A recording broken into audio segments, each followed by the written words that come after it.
Hey, so I'm making another video today for a follow-up on what just happened again today with Facebook dating. So it's a social site where people use you like you're just a slice of meat or a prime cut or a product, or even better yet, a piece of merchandise. Oh, I don't like this. I don't want it. Let me return it. Let me get a refund.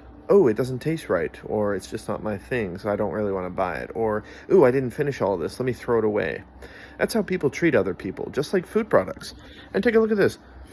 So in this chat conversation with this dating user, we literally matched today, and this message was left a while back, and I said from their profile, since there was nothing on there but just their photos and warm smile, this is the first response I get. I'm single and no one wants to be with me. And I say, that's what they say in response to, hey, Jose, or Josie, I'm not here.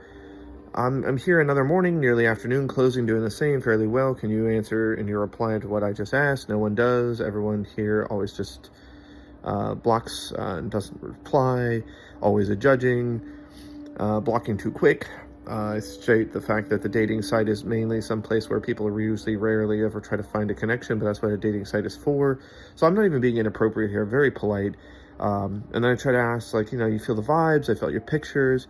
I told her that I thought maybe she was expressing a good sense, and that's why I describe this is by saying that her pictures speak vibes and warm empathy. I feel mutual, touche. And then her only response is, I'm single and no one wants to be with me. And I say, well, touche, that's how women have left me feeling.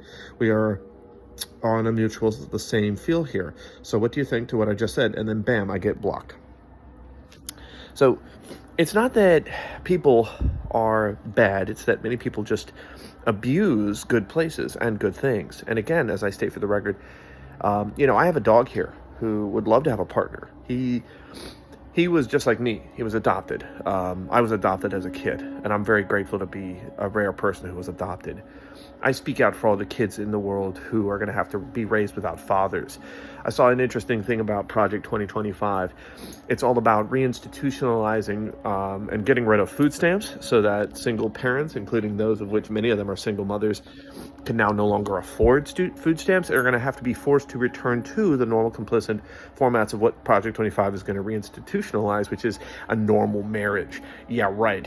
Most women, honestly, are probably just going to work harder jobs. Some women may find ways to scam men, whether it's selling elusive products, their feminine hygienes, maybe just get money and help from local churches. The funny thing is, I think a lot of women have given up on the principle of needing a man or a partner in their life. Some of them have just turned to women. Some of them have gotten tired of dating men. They just want to be with women. And then you have the religious boundaries that are bumping all around, where you turn to a place of help in church and they try to convince or help in some small way, but most times people then turn back and they only really use them for their utility bills, water bills.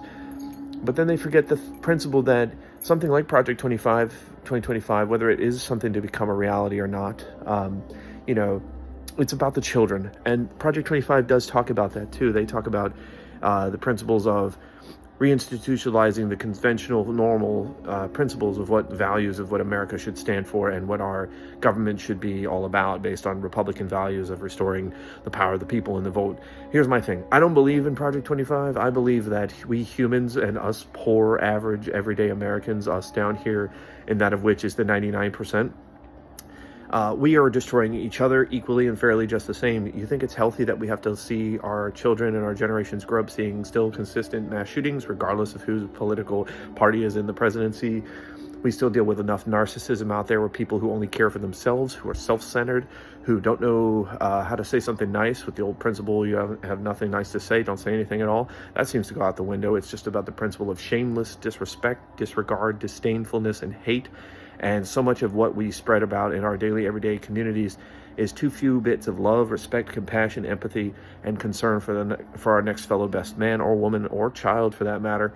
And even that, to that same regards, like I said, a lot of us follow YouTube, and we're watching and following content that is not about family wholesome values. Sure, it may be coming from somebody who comes from a family wholesome values. I do still support and stand by a lot of the channels I still follow, like Cinnamon Toast Ken, when they do the Catch a Predator I wish there was more on the dating show host and less on the talk show of Catch a Predator. Dads Against Predators is a good principle that there are fathers out there running those communities. Now, the ones that are outright, from what I can see, that's been going on for a long time now that I wasn't following and I have been updated on, which I was surprised, but not unsurprised at the same time. Surprised that it's still on YouTube, and more so surprised that people still trend in and follow this, because it's like, yeah, we all would love to beat the crap out of a predator if we caught them. We would all love to do something horrible to somebody, but no justice is served when somebody inflicts pain to another human being when you yourself are not the person who is the person who was a victim. In that context, like, there's no justice served. It's the same principle with an old analogy I use toward like how you get justice out of a jail sentence. You don't throw a bunch of convicted rapists into a jail cell with a bunch of murderers, cons, arsonists, and felons, whom of which have done either money crimes, murder crimes, burglary crimes, and then stick a bunch of pedophiles in there. Because guess what? Every single one of those other guys that wasn't a predator is going to turn on the guy who was a predator, and then they all become essentially inclined to want to commit murder and or do bodily harm to that person. So then we're just subjecting predators and their criminal lifespan to throw them in, the predators themselves, throw them in with the rest of our psychopaths, murderers, arsonists, whomever else, and push them over the edge and make them feel like, oh yeah, we're just, society is saying, hey, just throw all the trash and the creeps in the jail cell with all these other convicted felons, whom of which many of them may be fathers, mothers, and they have to be exposed to this kind of exposure. And then we expect that the medical format of treating the system and us paying our tax dollars toward essentially treating those who are sick, who we deem to be unfit. I mean, chemical castration is a great way to solve a lot of those problems.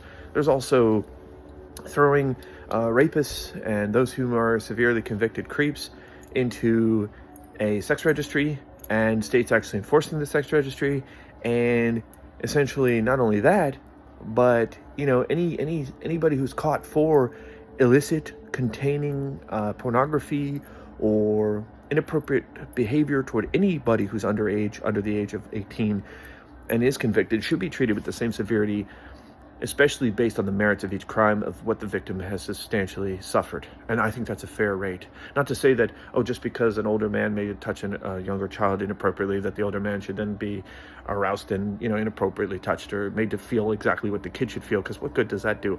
Honestly, I think a mental, strict and harsh punishment of a long life lesson taught toward the harm that they've caused that child is much more principled to the functionality. Maybe they should be owing that family of that child all the treatment services that they need to essentially get out of that trauma, so that family doesn't have to spend that money. That person who conflicted that harm emotionally should be forced to pay for the psychology lessons, the medical treatments.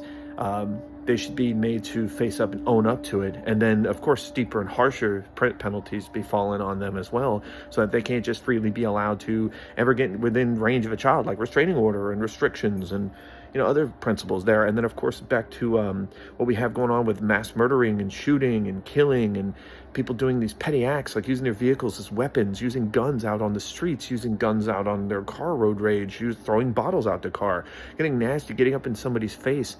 You have a better thing to do in your life than just spread hate and discrimination and bigotry.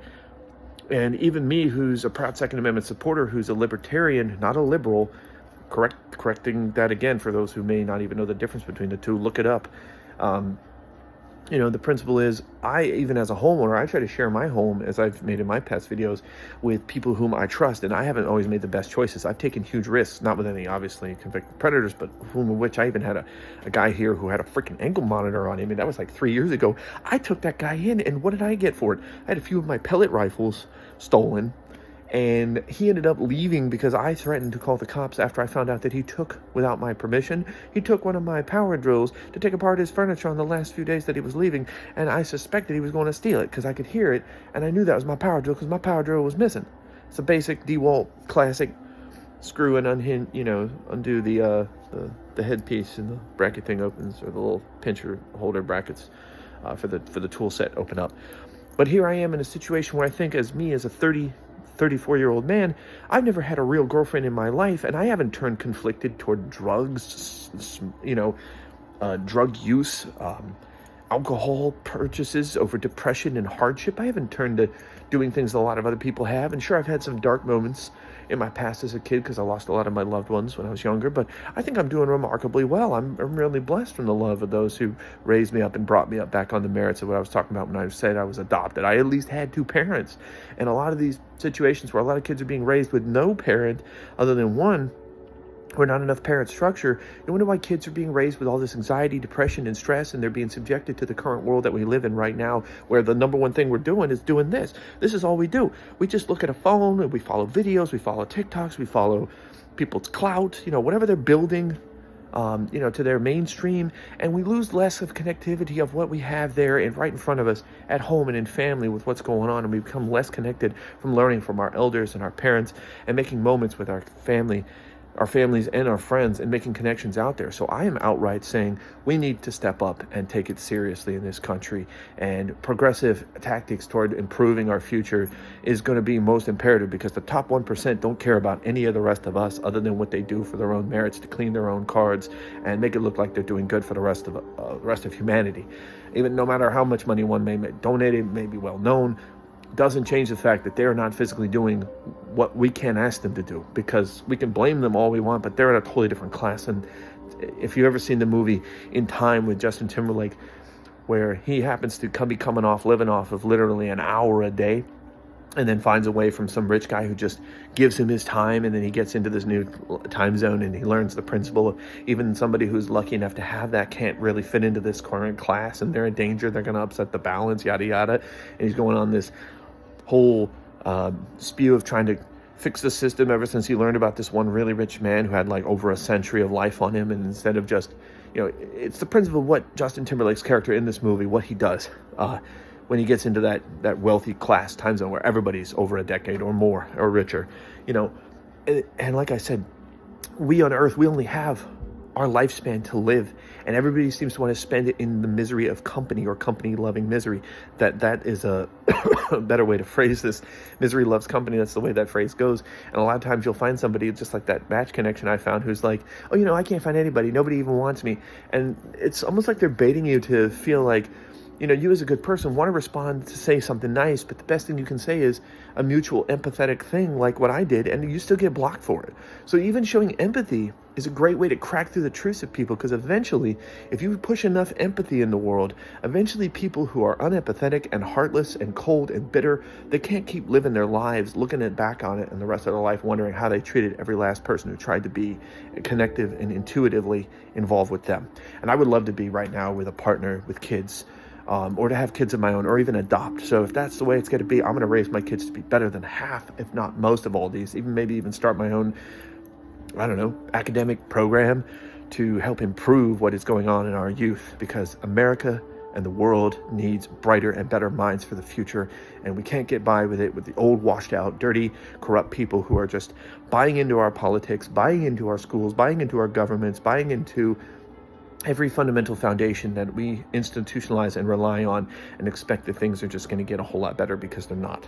They're only going to get better when good people are trying better, or those who have come from bad positions, who have been through hardships, turn their life around and try to do what's better, and they actually have a chance to get out there and show what they're worth, including, yes, even shameful predators, which, as shocking as this is to hear, the Almighty and the Lord, they don't even cast those types of people into where they should be, which shouldn't be hell. I'd say purgatory more like it. But anyway, signing out, and thanks for watching, and appreciate everything. And yes, I'm wearing my proud Second Amendment shirt, but I do believe that more people should probably own firearms than those who are mentally capable, and obviously people who are not capable stay away from firearms and keep them out of people's hands who don't need to have a gun. It's just that simple.